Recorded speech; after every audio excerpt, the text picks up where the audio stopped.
गुरुदेव के आशीर्वाद से प्राचीन मंत्रों की इस श्रृंखला में एक बार फिर आप सभी का स्वागत है। पितरों को प्रसन्न करने का आखिरी मौका यानी कि पितृपक्ष की अमावस्या। अश्विन मास की अमावस्या साल की सबसे बड़ी अमावस्या होती है। क्योंकि यह अमावस्या पितृपक्ष के दौरान आती है, इसलिए इसे पितृपक्ष की अमावस्या भी कहा जाता है। पितृपक्ष का आखिरी दिन 6 अक्टूबर बुधवार के दिन है। इसे सर्वपितृ अमावस्या कहते हैं या पितृ विसर्जन अमावस्या के नाम से भी ये जानी जाती है। कहते हैं उन सभी पितरों का श्राद्ध किया जाता है जिनकी तिथि हमें मालूम नहीं होती है। 16 दिन तक चलने वाले श्राद्धों का शास्त्रों में विशेष महत्व बताया गया है। मान्यता है कि इन 16 दिनों के अंदर पितृ यमलोक से धरती पर अपने प्रियजनों से मिलने और अन्न जल ग्रहण करने आते हैं। धार्मिक मान्यताओं के अनुसार पितृपक्ष में पितरों को तर्पण और श्राद्ध आदि करने से पितृ प्रसन्न होते हैं और प्रियजनों को आशीर्वाद देते हैं। साथ ही श्राद्ध करने से पितृ दोष से भी मुक्ति मिलती है।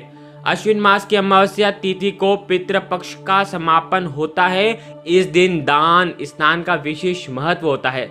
लोगों को इस दिन गरीब, जरूरतमंद और ब्राह्मणों को कुछ न कुछ दान दक्षिणा अवश्य देनी चाहिए। इस दिन पितरों को प्रसन्न करने के लिए बहुत सी चीजें करनी चाहिए, सलाह दी जाती है। वहीं पितरों की नाराजगी का ध्यान रखते हुए कई चीजें अमावस्या के दिन नहीं भी करनी चाहिए। देखिए, पितृपक्ष के 16 दिनों में हमने पितरों को प्रसन्न करने के लिए बहुत कई सारे उपाय किए होंगे, लेकिन खासकर पितृ पक्ष की अमावस्या के दिन भी हमें कुछ उपाय करने चाहिए ताकि हमसे जो भी गलती हुई है पितृ उससे नाराज होकर नहीं जाए, बल्कि उससे खुश होकर जाए और हमें आशीर्वाद प्रदान करें। केवल एक लौंग और आपके जीवन के समस्याओं का अंत। पितृदेव खुश होकर के जाएंगे और इस पितृ अमावस्या पर हमें पितरों का आशीर्वाद प्राप्त करना ही है। यह पितृपक्ष का आखिरी दिन होता है। पितृपक्ष पितरों को समर्पित होता है। पितृपक्ष के दौरान पितरों को प्रसन्न करना और तृप्त करने के लिए, पितरों का आशीर्वाद प्राप्त करने के लिए पितरों के निमित्त श्राद्ध, तर्पण और पिंड दान किया जाता है। पितरों का श्राद्ध तिथि के अनुसार किया जाता है, लेकिन जिन पितरों के निधन की तिथि मालूम नहीं होती है और जिन्हें हम भूल चुके होते हैं, सभी पितरों का श्राद्ध पितृपक्ष की अमावस्या पर किया जाता है। इसलिए इस अमावस्या को सर्वपितृ अमावस्या कहा जाता है। सभी पितरों का एक ही दिन एक उपाय करके उन सभी को प्रसन्न करना है। शास्त्रों में बताया गया है कि सर्वपितृ अमावस्या पर सभी पितरों के निमित्त श्राद्ध, तर्पण और पिंड दान अवश्य ही करना चाहिए। सर्वपितृ अमावस्या की जो तिथि होती है वो भगवान विष्णु और माता लक्ष्मी पितृदेव को भी समर्पित होती है। शास्त्रों में भगवान विष्णु, माता लक्ष्मी जी को पितृदेव ही कहा गया है। मान्यता है कि पितरों को प्रसन्न करने के लिए, पितृदोष से मुक्ति पाने के लिए भगवान विष्णु और माता लक्ष्मी का भी पूजन अवश्य ही करना चाहिए इस अमावस्या पर। इस बार अमावस्या और भी खास है क्योंकि यह अमावस्या बुधवार के दिन है। सर्वपितृ अमावस्या पर हमें कुछ उपाय करने चाहिए। आइए जानते हैं इस उपाय के बारे में। उपाय आपको रात्रि के समय करना है।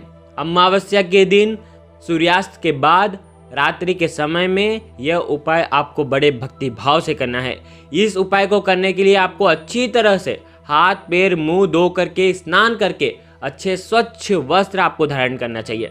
इसके बाद आपको आपके घर के मंदिर में ईशान कोण में आपको एक पाट पर भगवान विष्णु और माता लक्ष्मी की फोटो रखना है। प्रतिमा हो तो प्रतिमा को आपको रखना है। लाल कपड़े के ऊपर या पीले कपड़े के ऊपर आपको भगवान को विराजमान करना है।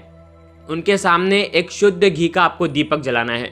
घी का दीपक नहीं जला सकते हैं तो कम से कम आपको तिल के तेल का आपको दीपक जलाना चाहिए। एक सुगंधित धूप बत्ती जलाएं। फूल अर्पित करें, पीले फूल अर्पित कर सकते हैं। आप भगवान विष्णु और माता लक्ष्मी को नैवेद्य अर्पित कर सकते हैं। कुछ भी मिठाई आपके घर में हो वो आप अर्पित कर सकते हैं। शास्त्रों में भगवान विष्णु और माता लक्ष्मी को पितृ कहा गया है, इसलिए पितरों को प्रसन्न करने के लिए भगवान विष्णु और माता लक्ष्मी का पूजन आपको करना चाहिए। भगवान विष्णु को परम पिता परमेश्वर कहा जाता है, इसलिए आप सबसे पहले भगवान गणेश को प्रणाम करें, फिर भगवान विष्णु और माता लक्ष्मी को प्रणाम करें, इसके बाद पितृदेव को प्रणाम करें। अब भगवान को आपको फल मिष्ठान का आपको भोग लगाना है। ध्यान रखें, फल मिष्ठान में आप अगर फल मिष्ठान में कुछ भी नहीं हो तो कम से कम गुड़ का भोग आपको लगाना चाहिए।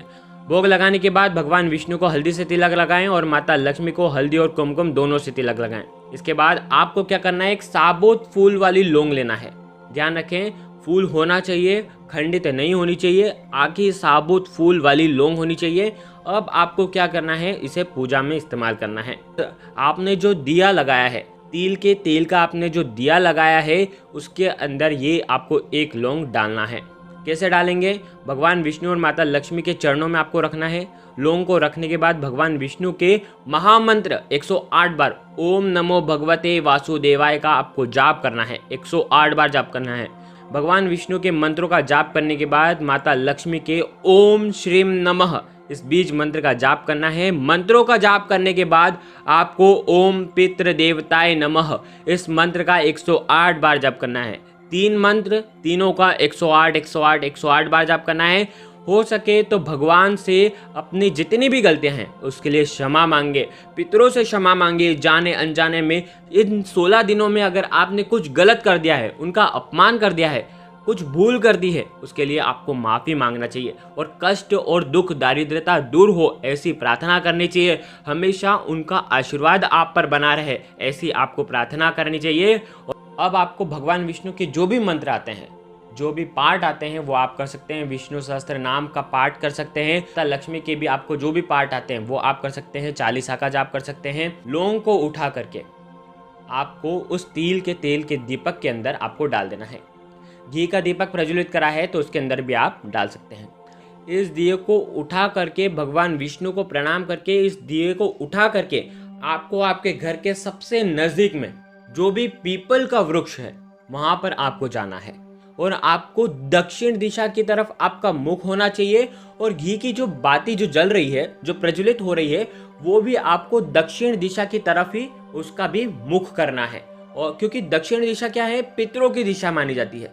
पितृ लोग भी दक्षिण दिशा में है, पितृ भी वहीं से आते हैं। और पितृ किस में वास करते हैं, पितृ पक्ष के दौरान पीपल के वृक्ष में वास करते हैं।